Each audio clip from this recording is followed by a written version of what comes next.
मेरा पहला प्यार, माय फर्स्ट लव। जिंदगी मुझे उनसे कुछ ऐसी मिलाई, कभी ही ना सोचा था। हर लड़की को अपनी शादी का बेसब्री से इंतजार होता है, क्योंकि उस दिन उसका राजकुमार सपनों की दुनिया से निकलकर हकीकत में उसे अपने साथ ले जाता है, हमेशा हमेशा के लिए। लेकिन मेरे साथ ऐसा कुछ नहीं। बचपन से ही सांवले रंग की वजह से मुझे हर समय खरी खोटी सुननी पड़ती थी। माँ भी मुझे मनूस कहकर बुलाती थी। वो हमेशा रुचि दीदी को ही प्यार करती थी, क्योंकि वो बहुत सुंदर थी। आए दिन उनके लिए रिश्ते आया करते थे। मेरी उम्र उस समय 24 और दीदी की 26 थी। एक दिन शर्मा अंकल दीदी के लिए एक बहुत बड़े घर से रिश्ता लेकर आए। लड़का सरकारी अफसर था और उनकी कोई मांग भी नहीं थी, बस उन्हें एक सुंदर सुशील लड़की चाहिए थी। 3 दिन बाद वो हमारे घर आए दीदी को देखने। मैं भी उनसे मिलने के लिए तैयार हो रही थी कि पापा ने मना कर दिया कि तुम उनके सामने नहीं जाओगी। वैसे मैं जानती ही थी कि कोई नहीं चाहता कि इस शुभ घड़ी में मुझ मनुष्य को शामिल किया जाए, इसीलिए मैं वहां से चली गई। दीदी को वो लड़का बहुत पसंद आया और उन्हें हमारी दी थी। शादी 1 महीने बाद ही थी, क्योंकि लड़के की पोस्टिंग भोपाल में होने वाली थी, इसीलिए उन्हें जल्दी ही शादी करनी थी। घर में चहल पहल बढ़ गई। माँ और पापा दोनों शादी की तैयारियों में बिजी हो गए। पापा ने 5 लाख का कर्जा लिया था ताकि उनकी प्यारी बिटिया की शादी में कोई कसर बाकी ना रह जाए। मैं भी बहुत खुश थी। एक दिन हम सब आंगन में बैठे हुए थे तो देखा कि अचानक दीदी को खून की उल्टियां शुरू हो गई और उनकी हालत अचानक से बिगड़ गई। हम सब बहुत घबरा गए थे। शादी को बस 20 दिन बाकी थे। दीदी को अस्पताल ले जाया गया तो वहां डॉक्टर ने बताया कि अब वो कुछ ही दिनों की मेहमान है।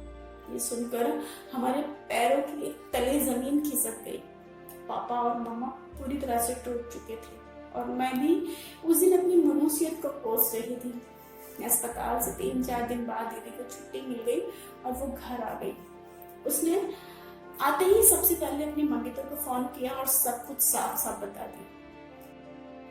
वो लोग अगली सुबह ही हमारे घर पहुंच गए। मैं उस दिन घर पर नहीं थी, दीदी की दवाइयां लेने शहर गई थी। शाम को जब मैं घर पहुंची तो माँ ने मुझे देखते ही गले से लगा लिया। सब मुझे देखकर बहुत खुश हो रहे थे और ये बात मुझे हजम नहीं हो रही थी। तभी दीदी ने मुझे अपने पास बुलाया और बताया कि शादी 21 अप्रैल को ही होगी, लेकिन उनकी नहीं, मेरी। उनकी आखिरी इच्छा थी कि वो मुझे दुल्हन बनते हुए देखे और लड़के वाले भी मेरे लिए मान गए थे। मुझे तो यकीन ही नहीं हो रहा था कि मेरी शादी तय हो गई है। देखते ही देखते वो दिन भी आया और शादी हो गई। विदाई के समय माँ पापा को देखकर मुझे लगा कि चलो मैं किसी के तो काम आई। दीदी मुझे देखे जा रही थी, उनके आंसू नहीं थम रहे थे। ईश्वर ने भी कितना खूब खेला था हमारे साथ। पसंद किसी और की और शादी किसी और से। अशोक, हाँ उनका नाम अशोक था। मैंने तो अब तक उनको सही से देखा भी नहीं था और शायद उन्होंने मुझे। खैर, हम वहां से कुछ ही देर में रवाना हो गए।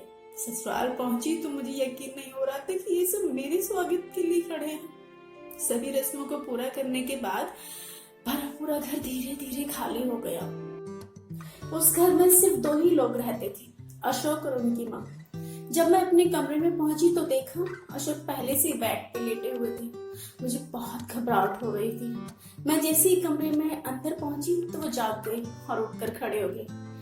तब पहली बार शायद हम एक दूसरे को इतने नजदीक से आमने सामने देख रहे थे। अशोक दिखने में एकदम गोविंदा जैसे थे, लेकिन मैं अपने सामने रंग की वजह से उनसे नजरें नहीं मिला पा रही थी। तभी अचानक से वो मेरे पास आए और उन्होंने बोला कि घबराओ नहीं, मैं तुम्हें खाने ही जाऊंगा। माना कि हमारी शादी जल्दबाजी में हुई है, लेकिन प्यार भी धीरे धीरे हो ही जाएगा। पहले हम एक दूसरे के अच्छे दोस्त बनेंगे, फिर अच्छे प्रेमी और उसके बाद जीवन साथी। सुनकर मुझे यकीन नहीं हुआ कि ये हकीकत है। प्यार शब्द आज मैंने पहली बार किसी से अपने लिए सुना था। कई दिन, हफ्ते, महीने बीत गए मुझे अशोक के साथ। हमारी दोस्ती धीरे धीरे प्यार में बदल गई। हम एक दूसरे के करीब आने लगे।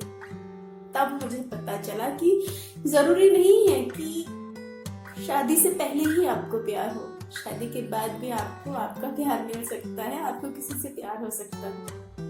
आपको ये छोटी सी स्वीट सी लव स्टोरी कैसे लगी कमेंट करके जरूर बताइएगा और मेरी वॉइस में आपको स्टोरी कैसी लग रही है ये भी बताइएगा।